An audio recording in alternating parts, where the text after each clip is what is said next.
Sweden. I'm on my way to Arboga to do a dyno my Lamborghini here. It's the first time putting this car on the dyno with the turbos, so it will be interesting. I only been doing the street tuning from time to time, so now I want to optimize a little bit ignition, camshafts, and maybe put a little bit more boost and see what this can do.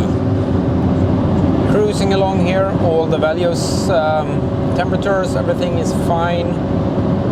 I'm a little bit nervous because all my other cars I always have tuned them myself. I've done all the tuning.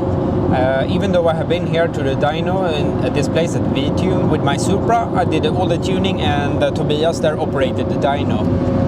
Today I think Tobias will hold the computer and do the tuning. He says it goes faster when doing camshafts and stuff like that.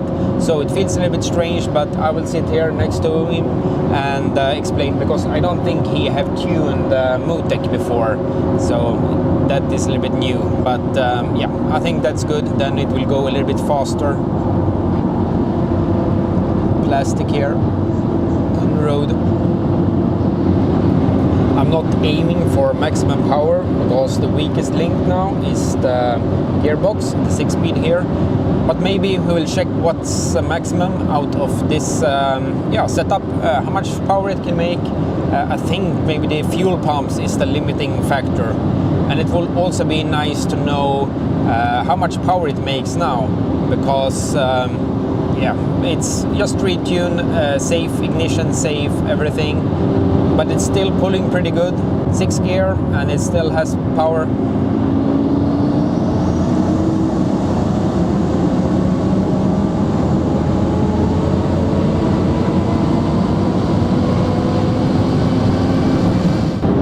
My guess is that it is about 700 horsepower.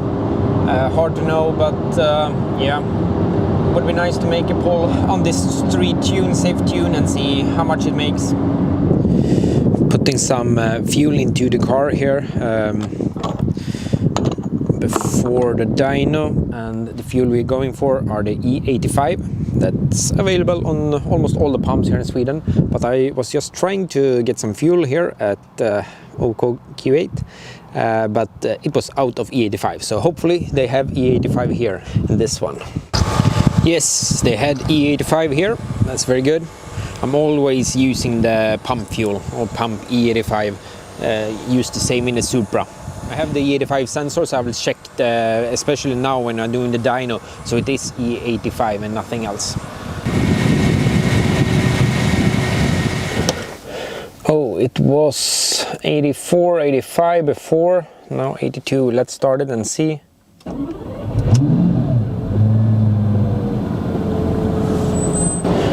Just above 85, so that's very good. Good fuel here at Ingo, and actually I've never had any problems with the pump fuel with the E85 when I've been running it. Can be a little bit lower, of course, in the winter fuel. They have another fuel in the winter time where there is less E85, but now this is a fully flex fuel vehicle, so it will handle both. Okay, we're installing the hub dynos here.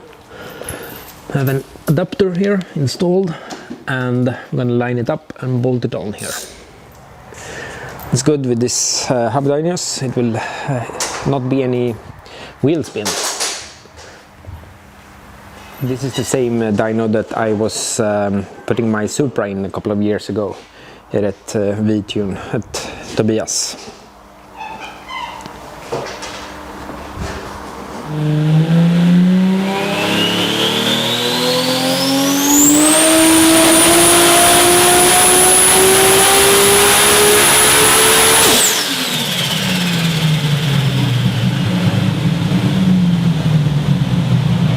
Bolt it up, see if it between the carbon fiber side skirt. Yeah, there's some room here. Should be enough. I know it was tight here when I had the Supra. Det känns ändå.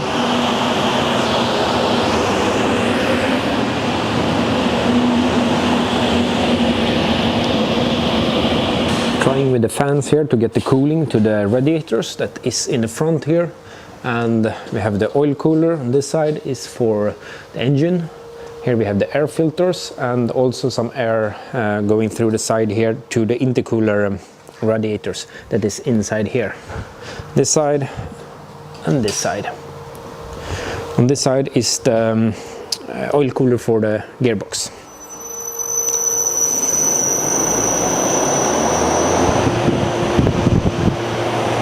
A little bit of air. I think we'll try with that. We're putting some extra sensors here. We have the pressure and we have an extra NOx sensor. I already have 2 NOx sensors in there on the block, but we have some extra here to see and verify. Okay, now I have old RPM 5000. So the dyno will hold the engine at 5000. When we come up here, 5000, it holds, and then you can push the accelerometer and tune this cell, and tune this cell, each cell per cell. You see here the target lambda and the lambda we have. So now it's the fuel we are tuning first. Okay, now in the fuel table I had only 500 difference up to 4000 and then 1000 jump to 5000, but we needed to add the 500 mark there, so now we can tune it correctly at 4500 as well. Locked here at 4500.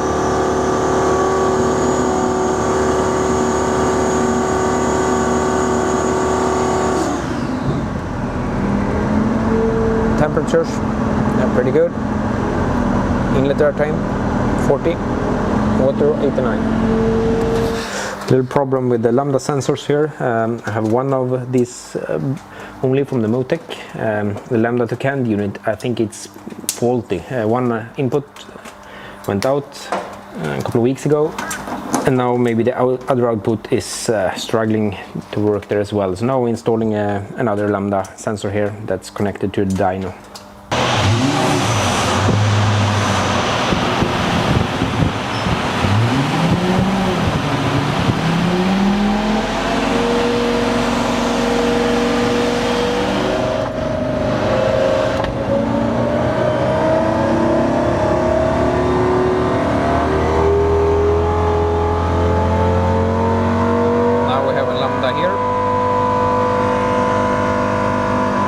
Partially working lambda here. You see it's coming on and off.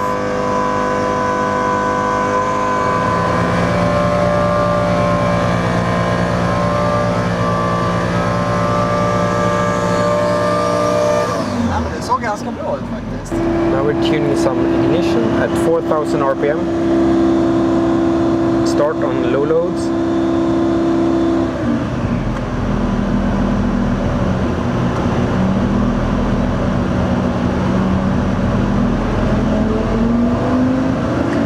Cell here we have 31 degrees of ignition.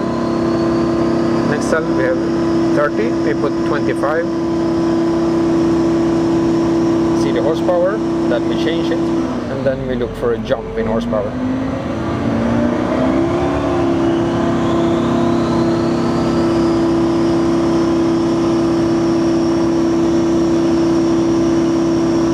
Okay, now adjusting the camshafts here, and this is just my guesstimates before what it should look like. I have never tuned the camshafts before, so it's been nice to do it in a dyno, and I think some of the measurements here I logged the original ECU in the car. The dyno here, I'm out to check if possible to make the cooler water a little bit colder. It doesn't get the inflow of air. When standing still here, it's not getting the same air as it gets on the road. I've drained some antifreeze here from the drain inside here, and we're putting in some fresh water.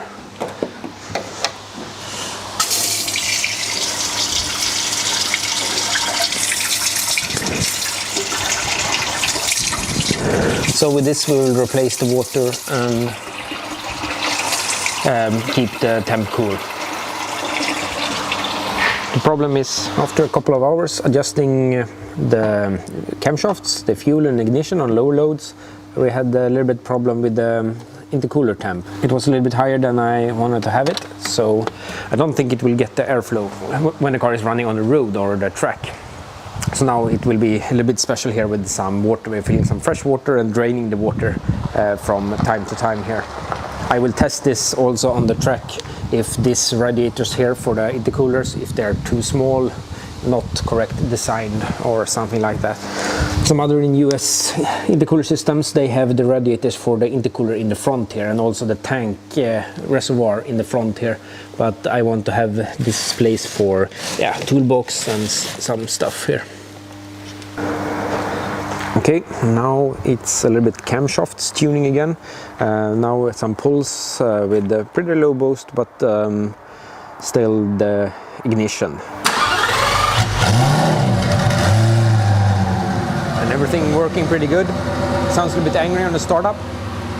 Starting the fans.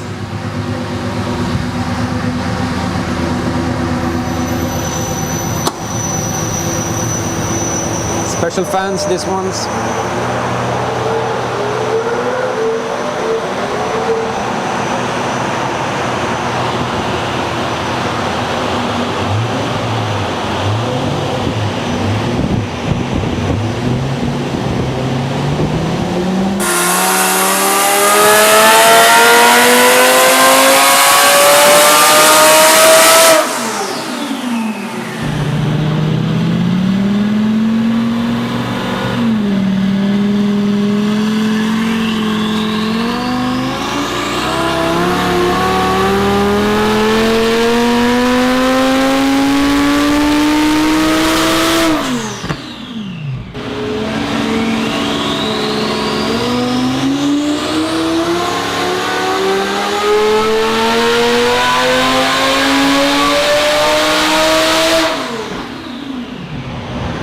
5 shaft changes. The thinner line is after some changes.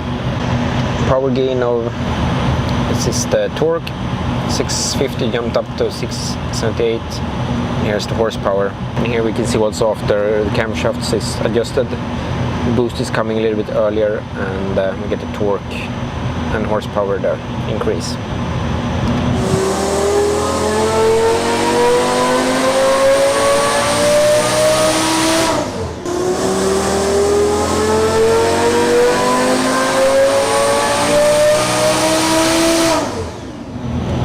.5 degrees of the ignition, and it's still increasing power and torque.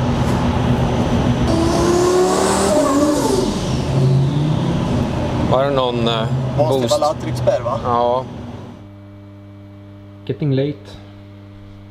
Not so dark in Sweden yet, but yeah, some final pulse, a little bit more boost, and see if we can get a little bit more power.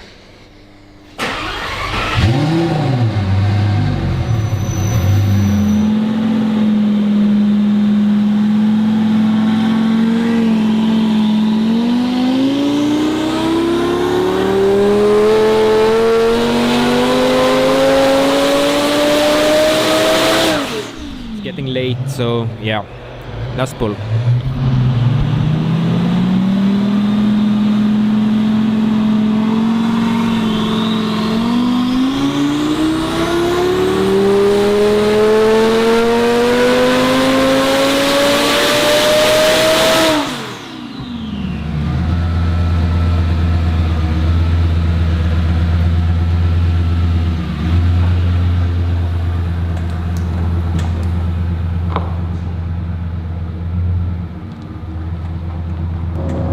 Way home from the tuning, and yeah, it's midnight, and yeah, some small problems. It took a very long time to do the tuning, yeah, and it takes a long time.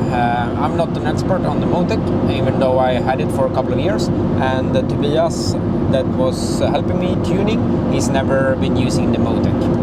And yeah, now I've just been pulling some gears, and yeah, I'm very happy how the car goes. But right now I'm not really happy about the numbers, I think. I was hoping for a little bit more, but we were out of time there. I will have to go with this now. I have some small things to make better.